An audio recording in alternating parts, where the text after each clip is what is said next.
Hi welcome back to grow with Ram YouTube channel. இந்த video SIP இன்வெஸ்டர்ஸ்க்கானது. எஸ்ஐபியில் இன்வெஸ்ட் பண்ணுற எல்லாரும் என்ன சொல்கிறாங்க அப்படின்னா, எதற்காக நாங்கள் எஸ்ஐபியில் இன்வெஸ்ட் பண்ணோம், எஸ்ஐபியில் இன்வெஸ்ட் பண்ணுறதுனா பேசிக்காக நாங்கள் என்னென்னலாம் ஃபாலோ பண்ணணும் அப்படிங்கிறத ஒரு பெரிய ஒரு கொஸ்டின் இருக்குது.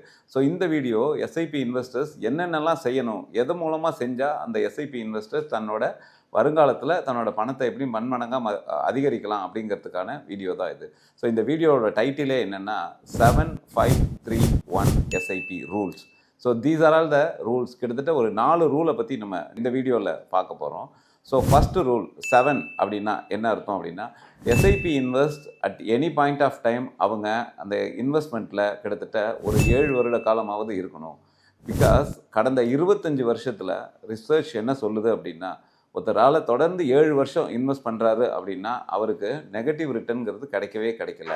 ஸோ இந்த சினாரியோவில் என்ன சொல்ல வரோம் அப்படின்னா, ஒரு வருஷமோ ஒரு 2 வருஷமோ எஸ்ஐபி மூலமாக இன்வெஸ்ட் பண்ணிவிட்டு எனக்கு ரிட்டர்ன்ஸ் வரல சார் அப்படின்னா, கண்டிப்பாக மார்க்கெட் ஃப்ளக்சுவேஷன்ஸில் தெர் மேபி எ பாசிபிலிட்டிஸ் உங்களோட ஃபண்டு அதே ஒரு 0% ரிட்டர்ன்ஸ் இருக்கலாம். நெகட்டிவ் மார்க்கெட்டாக இருந்ததுன்னா -5% இருக்கலாம்.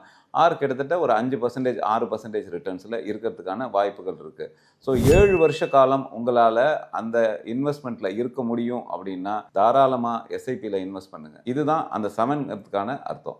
இந்த 5ங்கிறது எதை டினோட் பண்ணுது அப்படின்னா 5 ஃபிங்கர் ரூல். அதாவது என்ன சொல்லுது அப்படின்னா, மியூச்சுவல் ஃபண்ட்ஸில் டிஃப்ரெண்ட் கேட்டகரிஸ் ஆஃப் ஃபண்ட்ஸ் இருக்குது. ஸோ இந்த 5 டிஃப்ரெண்ட் கேட்டகரிஸ் ஆஃப் ஃபண்ட்ஸில் இன்வெஸ்ட் பண்ணணும். ஃபார் எக்ஸாம்பிள், ஈக்விட்டியில் இன்வெஸ்ட் பண்ணுங்கள், டெப்டில் இன்வெஸ்ட் பண்ணுங்கள், கமாடிட்டியில் இன்வெஸ்ட் பண்ணுங்கள், பேலன்ஸ்டு ஃபண்டுன்னு சொல்லக்கூட மல்டி அசெட் ஃபண்டில் இன்வெஸ்ட் பண்ணுங்கள், திமேட்டிக் ஃபண்டில் இன்வெஸ்ட் பண்ணுங்கள். இந்த 5 டிஃப்ரெண்ட் கேட்டகரிஸில் இன்வெஸ்ட் பண்ணுறது மூலமாக உங்களோட ரிஸ்க் மிட்டிகேட் ஆகுது. அதனால் நம்ம சொல்கிறது என்னென்னா 5 டிஃப்ரெண்ட் கேட்டகரிஸில் இன்வெஸ்ட் பண்ணுங்கள். இந்த 3ங்கிறது என்ன டினோட் பண்ணுது அப்படின்னா, இன்வெஸ்டர் மனநிலையை குறிக்கிறது. அதாவது அந்த இன்வெஸ்டரோட மனநிலை இந்த இன்வெஸ்ட்மெண்ட் பீரியடில் கிட்டத்தட்ட ஒரு டிஃப்ரெண்ட் கேட்டகரிஸில் இருக்கும்.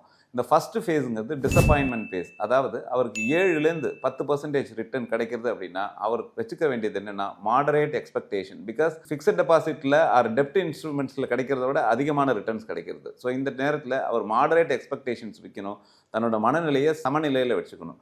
அடுத்தது இரிட்டேஷன் ஃபேஸ். அதாவது 0 to 7% ரிட்டர்ன்ஸ்.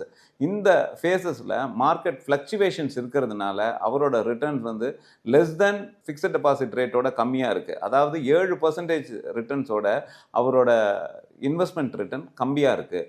ஸோ இந்த சமயத்தில் அவர் இரிட்டேட் ஆகாமல் மார்க்கெட்லேருந்து வெளியில் வராமல் பொறுமையாக இன்வெஸ்ட் பண்ணணும். அடுத்தது பேனிக் ஃபேஸ். அதாவது அவரோட ஃபண்ட் நெகட்டிவில் போகுது அப்படின்னா பேனிக் ஆகாமல் மார்க்கெட் எகெயின் திரும்பி வரும் அப்படிங்கிற தன்னம்பிக்கையை தாராளமாக வச்சுட்டு தொடர்ந்து அவர் இன்வெஸ்ட் பண்ணணும். இந்த மனநிலையை அந்த இன்வெஸ்டர் கடைபிடித்தார் அப்படின்னா டெஃபினட்டாக அவர் எதிர்பார்க்குற அந்த 10லேருந்து 12% ரிட்டர்ன்ஸ் எஸ்ஐபி மூலமாக கிடைக்கிறதுக்கு வாய்ப்புகள் அதிகமாக இருக்குது. இந்த கடைசியாக வர இந்த 1ங்கிறது எதை டினோட் பண்ணுது அப்படின்னா, வருஷம் 10% அமௌண்ட்டை ஒரு ஸ்டெப் அப் பண்ணணும் அப்படிங்கிறது தான் இந்த 1ங்கிறது குறிக்குது.